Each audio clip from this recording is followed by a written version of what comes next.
J1 está de volta e a inclusão das pessoas com deficiência foi tema de um ciclo de palestras realizado em Cidade Ocidental durante toda essa semana. Esse foi o momento de pais, professores e diretores discutirem o tema e tentarem estratégias aí para melhorar o processo de aprendizagem de crianças e adolescentes com algum tipo de necessidade especial.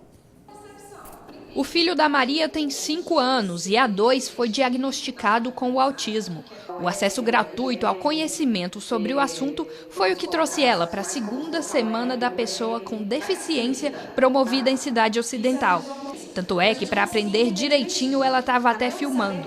A gente aprende muito, né, com isso. A gente pega algumas experiências e aí a gente põe em prática em casa. Naquela hora que ele está mais nervoso, né, tem umas dicas importantes que elas passam aí, por isso que eu estou participando. E a identificação de distúrbios de aprendizagem é o primeiro passo para uma educação pública de qualidade. Por isso, é importante que pais e professores trabalhem juntos desde o início da vida escolar das crianças. O objetivo do projeto é exatamente esse, a gente chegar ao foco principal de forma a informar, melhorar essa informação para os pais, a forma que chega todas essas dificuldades dessas crianças.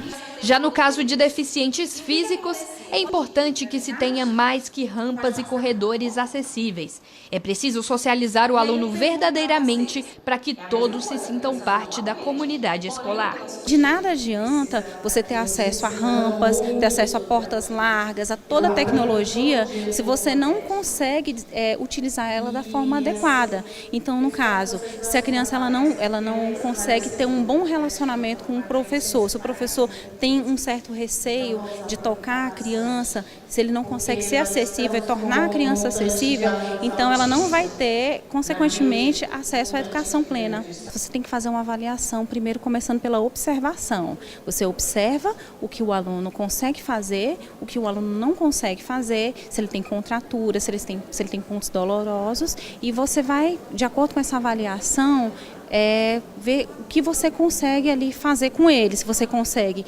mobilizar ele, colocar ele um pouquinho de lado, considerando também o diagnóstico.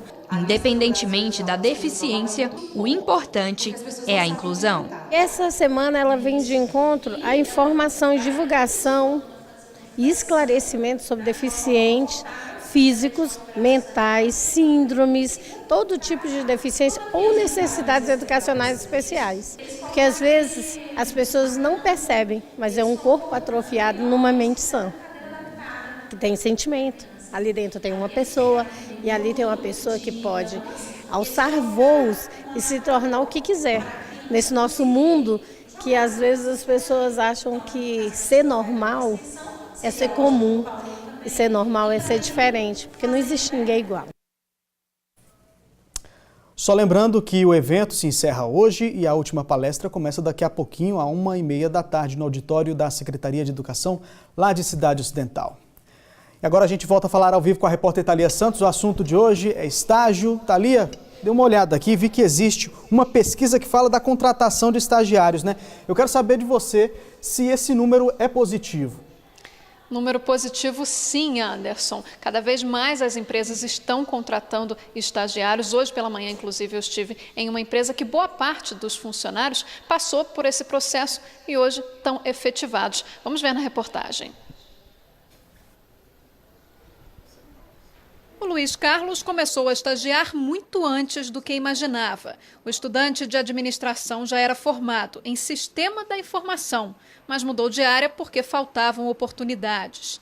Agora, ele já sentiu a diferença. Entrou na faculdade em março deste ano e em junho foi contratado por uma concessionária de veículos.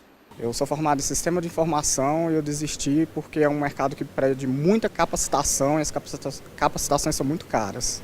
E administração, você tem mais oportunidade de emprego logo quando você começa o curso e isso me chamou mais atenção. E sabe aquelas piadinhas de estagiário? Não tem isso aqui não. O pessoal daqui, eles são muito sérios. O estagiário, diferente dos meus daqui, é muito bem tratado. Além do Luiz Carlos, a empresa conta hoje com mais 11 estagiários na área administrativa. A direção prioriza esse tipo de mão de obra porque acredita que a capacitação do profissional dentro da loja forma lá na frente funcionários mais qualificados. que às vezes um profissional pronto fora, ele traz algum conhecimento, né? Mas eu optei por não. Eu acredito que eu capacitando, passando esses valores, observando como veio esse jovem aqui, eu estou tendo melhores resultados. E é o que tem acontecido em muitas empresas que optam pela contratação de estagiários. Às vezes também pelo custo mais baixo. Do ano passado para cá, aumentou em 11% o número de vagas de estágio em Goiás. De janeiro a agosto de 2017, foram administradas 12.316 vagas no estado. Este ano, já foram mais de 13.700.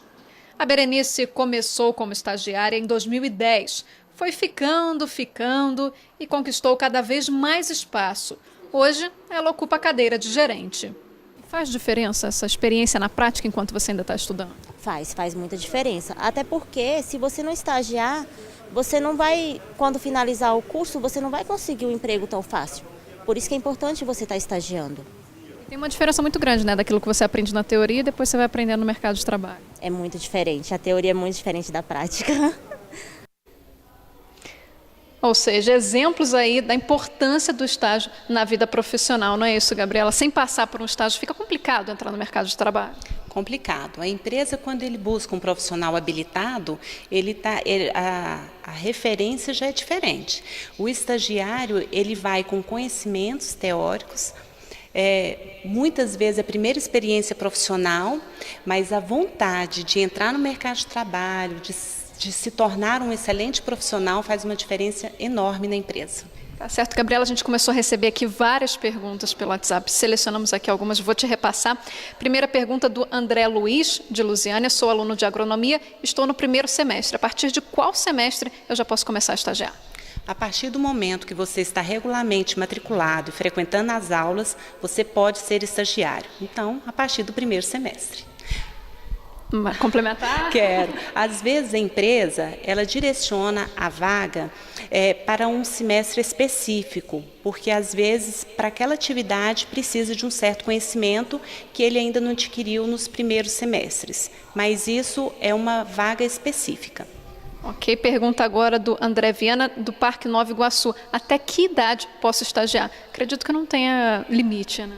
Não, enquanto ele for aluno, ele pode ser estagiário. Nós temos estagiário de quase 70 anos. Caramba, né? Pergunta agora da Ana Lúcia Galeno. Gostaria de saber como são encaminhadas as vagas de estágio, pois já fiz inscrição no site e nunca entraram em contato em nenhuma entrevista. O que ela está fazendo de errado, Gabriela? Interessante acompanhar essa vaga, tá?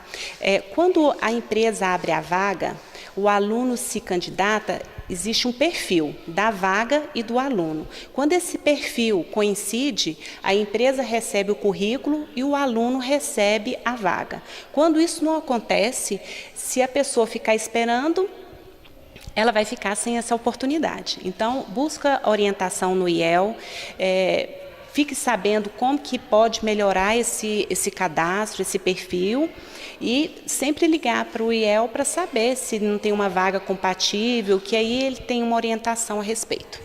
Com certeza. Pergunta agora do Pedro, de 20 anos, do Valparaíso. Tive 3 anos de estágio pelo IEL no ensino médio.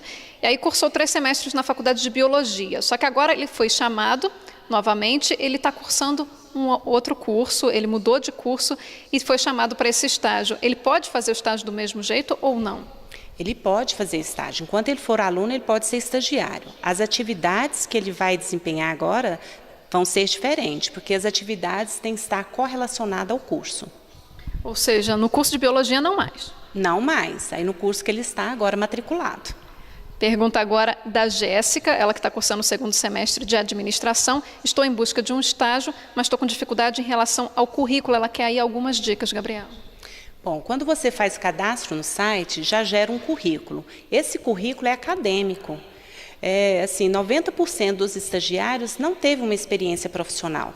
O seu currículo é acadêmico, então é um currículo simples mesmo. O que você deve caprichar é na entrevista. Tá? Essa é a hora que você vai realmente concretizar, né, para conseguir essa vaga. E não adianta inventar também uma experiência, né? Porque na prática... Não.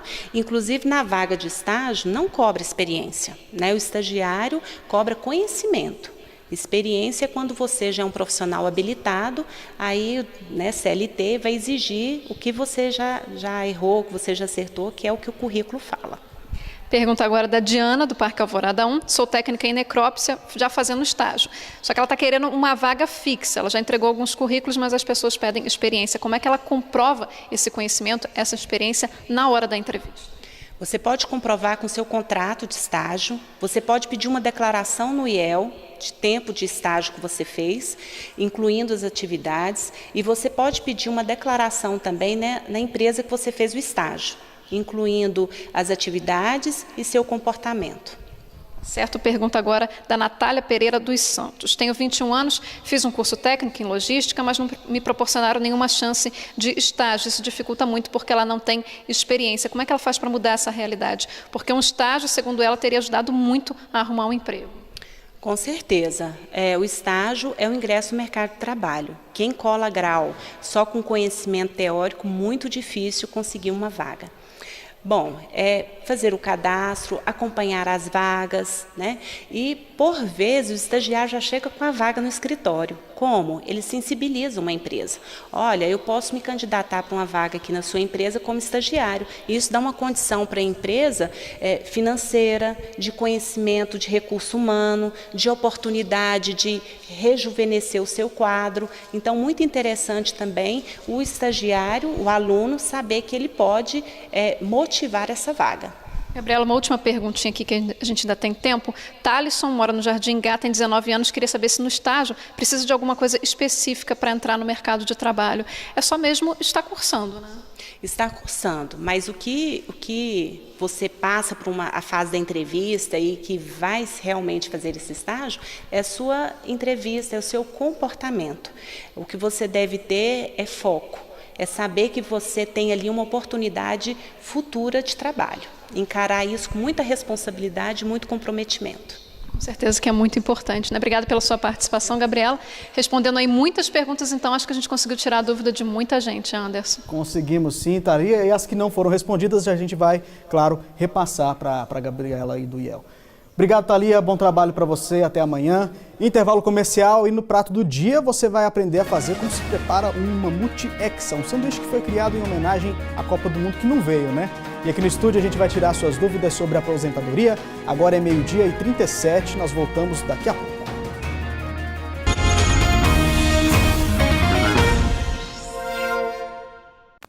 J1 está de volta e chegou a hora de se deliciar com o prato do dia. Hoje você vai aprender a fazer um hambúrguer gigante, criado em homenagem à Copa do Mundo. O Hexa não veio, mas o título virou até nome de receita que vem lá de Valparaíso. Vamos dar uma olhada. O Brasil não levou o Hexa, só daqui a 4 anos, não teve jeito. Mas aqui nessa lanchonete onde a gente veio, a torcida continua. Sabe por quê? Tem um hambúrguer que está marcando um bolão desde a Copa. Dá só uma olhadinha nessa coisa singela. Sabe o nome? Mamute Hexa. E eu já vou logo falando para vocês que eu não vou dar conta disso tudo. Gente, sem condições, mas o seu Antônio disse que serve até 4 pessoas. Ufa, né?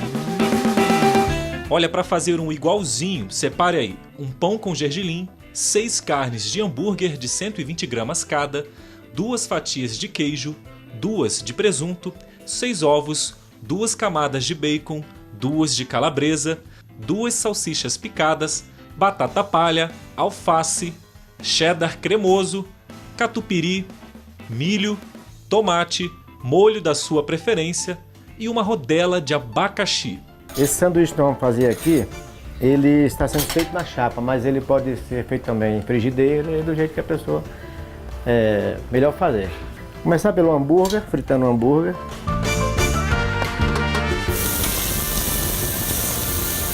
Em seguida eu boto o bacon, depois eu coloco a salsicha,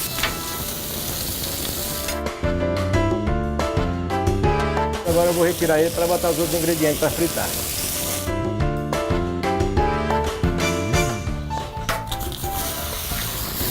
É para acabar com a dieta de qualquer um, né?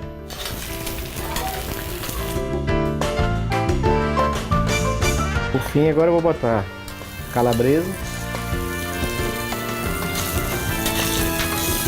Agora vamos para a parte da montagem agora. Primeiro com uma camada de salada. Um hambúrguer. Mais um ovo. Aí em seguida agora eu boto um bacon, uma camada de bacon. Agora o catupiry. Eu coloco ele aqui junto com o milho para dar mais a consistência aqui.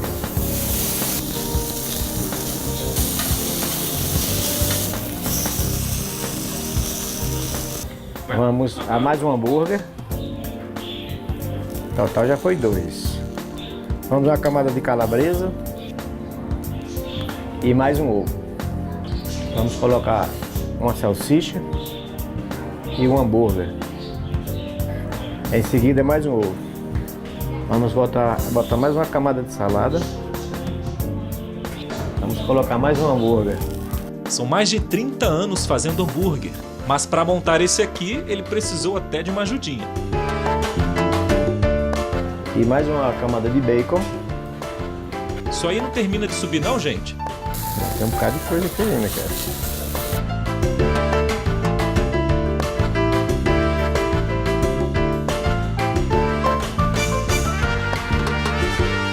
Ok, o gigante tá pronto. Do jeito que a garotada gosta. Mas ajuda aí, amigo. Tá difícil o negócio aqui.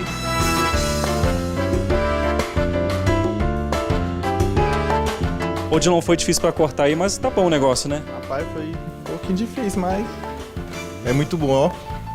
Muito gostoso mesmo. Tá aprovado. Já tinha comido um grandão assim? Rapaz, nunca. Primeira vez, aprovado. Camila, seu Antônio falou que dá pra 4 pessoas, mas parece que dá pra 10, né? Nossa, acho que dá até pra 11, meu Deus do céu. Não aguento não, muito grande. Mas tá bom, né? Nossa, muito uma delícia. Provadíssimo.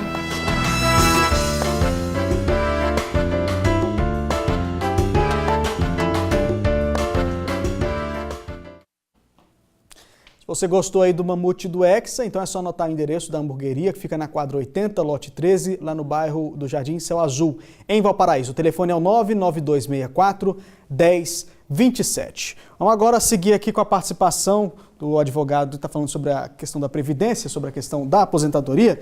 Muitas perguntas chegaram para a gente aqui. Eu vou começar com a pergunta da Aline. Ela diz o seguinte, ela quer saber se quem nunca trabalhou com carteira fichada, como é que faz para se aposentar? Certo. A regra da aposentadoria, ela tem 2 tipos de aposentadoria, né? E nenhuma delas prevê que a pessoa se aposente sem contribuição. Tem que contribuir. Mesmo que você não tenha um trabalho com carteira assinada, fichado, como se diz, você pode pagar como autônomo a contribuição individual, né? Você baixa no site, compra não sei se ainda se vende na papelaria, um carnezinho que se vendia antigamente, mas hoje você entra no site do INSS e emite a sua guia e paga. Você paga em cima daquele salário que você quer se aposentar, de um salário mínimo até 5.600 e pouco, que eu acho que é o teto hoje, né? Uhum. Então, assim, só pode aposentar quem contribui. Né? Tá certo. Tem uma pergunta aqui da Maria de Jesus, do setor Viegas, aqui de Lusiânia. Ela disse que fez a perícia há mais de um ano e não tem resultado. O que ela deve fazer? Sem conhecer de perto, é um pouco difícil. O resultado da perícia, ele sai rápido. Uhum. Quando é muito complexo, daqui a um mês, no máximo, sai o resultado. Esse resultado ele é enviado por correspondência do segurado. Sim, sim. Se talvez ela tenha mudado de endereço, né? O que ela deve fazer nesse momento é ir a uma agência do INSS para saber o que está acontecendo. Se informar. Tá certo. A pergunta da Renata, do Parque Estrela d'Alva 3, ela quer saber qual que é a idade certa para se aposentar. Idade hoje, na lei, é 65 anos para o homem e 60 para a mulher, aquele trabalhador urbano. E para o trabalhador rural é 60 anos para o homem e 55 para a mulher, aquela pessoa que vive na roça, aquele trabalhador rural, né, que não é empregado, ele vive em regime de economia familiar, na agricultura familiar. O senhor falou agora há pouco uma coisa interessante, que é em relação a pagar, né, aí o INSS, fazer a sua contribuição todos os meses para poder se aposentar. A Marli de Fátima, lá de Valparaíso, ela quer saber se pode pagar os atrasados para ela conseguir finalmente se aposentar. Existe possibilidade, mas é muito caro. O INSS ele faz um cálculo, né? Em alguns casos é possível, então ela tem que ir à Previdência e procurar isso aí, saber essas informações. Mas não compensa muito, porque sai muito caro, porque você vai pagar juros e correção monetária retroativos. Pergunta agora do seu Arivaldo, ele disse que pagou 30 anos de INSS, tem 48 anos e ele quer saber quais são os direitos dele agora. Certo. Pela regra da aposentadoria por idade, ele não pode se aposentar por idade, que é 65 anos. Ele tem 48 e tem 30? 30 de contribuição. Ele tem que trabalhar mais 5 anos. Mais 5 anos trabalhando para... Recolhendo, contribuindo com o INSS e torcer para não haver uma reforma que aumente esse tempo. Pergunta da Flávia aqui de Lusiana, ela quer saber por que as mães de crianças especiais que recebem o BPC são proibidas de pagar o INSS. As mães? Isso. Eu vou explicar. É porque o benefício de prestação continuada. Que é o BPC. É o BPC, ou LOAS, que é a Lei Orgânica da Assistência Social. É um amparo assistencial para a pessoa com deficiência ou com a pessoa idosa. Os requisitos da lei, que não é a lei previdenciária, a 8.213, é uma outra lei, esse benefício ele é pago para a pessoa que tem os dois requisitos. A deficiência, pode ser criança, pode ser idoso, ou o idoso acima de 65 anos, desde que ele seja muito pobre. A lei fala em a renda média, a renda per capita da família seria de 1/4 do salário mínimo. Sim. Isso já foi julgado inconstitucional pelo STF, mas o INSS segue a lei à risca, né, porque não foi revogada. Então, se a pessoa começa a trabalhar, ela tem uma renda que supera aquele requisito. Então, por isso que pode vir a ser cortado o benefício da criança. Uma dúvida aqui da Nilza, que pelo que eu li, são várias perguntas parecidas com essa, ela quer saber se quando o processo da aposentadoria, né, vai para a justiça, se demora muito para a audiência acontecer. Isso é muito variável. Relativo de cada caso, né? Por exemplo, os casos de auxílio-doença ou invalidez permanente, esses não tem nem audiência, só tem a perícia médica e a documentação. O juiz dá a sentença pode ser em 6 meses, até menos às vezes, né? Pode ser 1 ano. Agora, quando tem audiência que é para ouvir testemunhas, ouvir a pessoa, no caso de aposentadoria rural acontece muito, né? Então, isso é imprevisível. Depende muito da circunstância, da vara, de férias do juiz, de um monte de outros fatores alheios à nossa É um assunto muito amplo aí que abrange várias áreas. Por exemplo, o Dimas, do Jardim Gai, ele diz que é aposentado por invalidez desde 2008. Ele ainda não recebeu o seguro DPVAT, ele quer saber se tem perigo dele perder a aposentadoria. Não, seguro é uma coisa, não tem nada a ver uma coisa com outra, ele pode receber. Quem é viúva e recebe pensão pode aposentar? Pergunta da Aparecida Silva. Sim, na regra atual, sim. De acordo com aquela reforma que foi proposta, haveria um impedimento de acumular os dois benefícios. Tá certo. Pergunta do Patrick, lá do Parque Esplanada 5, ele disse que faz hemodiálise e qual que é o tempo para se aposentar? Ele faz há 2 anos e tem 33 anos de idade. Ele faz hemodiálise e quer aposentar por invalidez. Por invalidez. Essa é uma pergunta muito boa, porque não existe o pedido de aposentadoria por invalidez. O que ele deve fazer... Se o médico que o assiste der um relatório médico dizendo que ele não tem capacidade para trabalhar e ele tiver a qualidade segurada, o que é a qualidade segurada? Está pagando, né, o INSS. Ele vai entrar com auxílio-doença. Se o médico da Previdência entender que ele está totalmente inválido, ele vai aposentar por invalidez. Mas o pedido que ele deve fazer é o pedido de auxílio-doença. Tá ótimo. Dá tempo de fazer mais uma perguntinha aqui do Antônio de Valparaíso. Ele disse que se aposentou aos 65 anos e tinha 17 anos de contribuição. A esposa dele pode aposentar sem ter contribuído? Não, né? Completamente diferente. Ela poderia aposentar com 60 anos, mas teria que ter o pedágio de 15 anos. Tá certo. Só assim para poder se aposentar? Por idade, pelo menos 15 anos de contribuição e a idade mínima de 60 para a mulher e 65 para o homem. Enfim, a gente recebeu várias perguntas, a gente vai repassar essas perguntas para o senhor para responder aos telespectadores. Eu agradeço muito a participação do senhor aqui no J1. O advogado Fabrício tirou as dúvidas dos telespectadores em relação à aposentadoria. Eu agradeço. Boa tarde. Ótima tarde para o senhor. Olha só, dezenas de peixes apareceram mortos às margens do córrego das Antas, em Anápolis. A suspeita é que a poluição do córrego, já mostrada aqui no Jornal em Agora, pode ter provocado aí essa mortandade. A Lourdes mora aqui há 20 anos e nunca viu uma situação como essa. Peixes de todos os tamanhos que desde a terça-feira começaram a ser trazidos pela água já sem vida. Vi os peixes tudo pulando, né, morrendo, eu fiquei desesperada.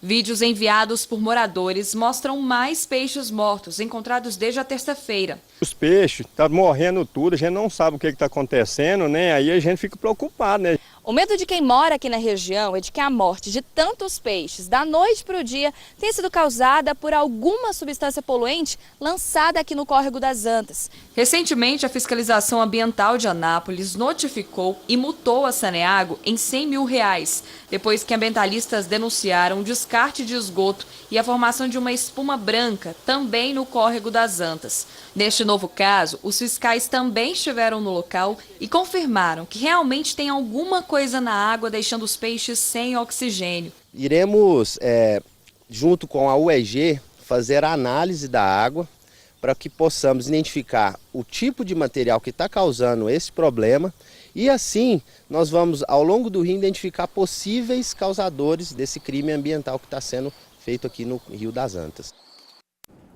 E olha só, a Saneago informou que os locais citados pela reportagem ficam bem acima do ponto de lançamento de estação de esgoto.